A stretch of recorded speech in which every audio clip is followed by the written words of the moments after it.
উজ্জ্বলা ক্ৰিয়েশ্যনৰ আন এটা ভিডিঅ'লৈ আপোনালোক সকলোকে স্বাগতম জনাইছোঁ। স্বাধীনতা দিৱস উপলক্ষে সকলোফালে চেলিব্ৰেট কৰিলে নহয়নে? সকলোকে শুভেচ্ছা জনালোঁ দেৰিকৈ হ'লেও।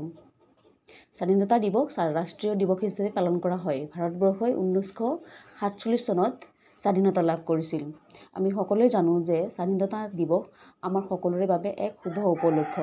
ভাৰতৰ স্বাধীনতা দিৱস সকলো ভাৰতীয় নাগৰিকৰ বাবে আটাইতকৈ গুৰুত্বপূৰ্ণ দিন আৰু ইতিহাসত চিৰদিনৰ বাবে উল্লেখ কৰা হৈছে।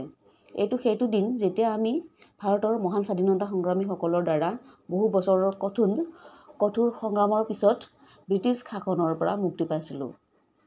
ভাৰতৰ স্বাধীনতাৰ প্ৰথম দিন স্মৰণ কৰাৰ লগতে ভাৰতৰ স্বাধীনতা লাভৰ বাবে প্ৰাণ ত্যাগ কৰা মহান নেতাসকলৰ সকলো ত্যাগক স্মৰণ কৰিবলৈ আমি প্ৰতি বছৰে 15 আগষ্টত স্বাধীনতা দিৱস হিচাপে পালন কৰোঁ বা উদযাপন কৰোঁ নহয়নে?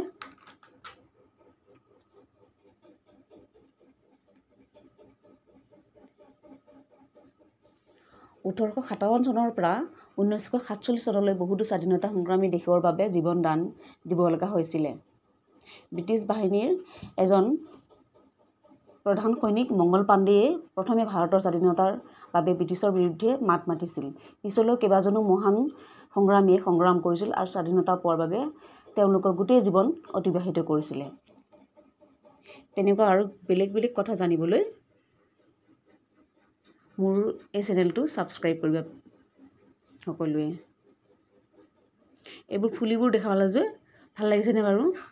সেয়া এই পেপাৰটোৰে বনাইছোঁ, কুইলিং পেপাৰ বুলি কয়। একো বেয়া নহয়।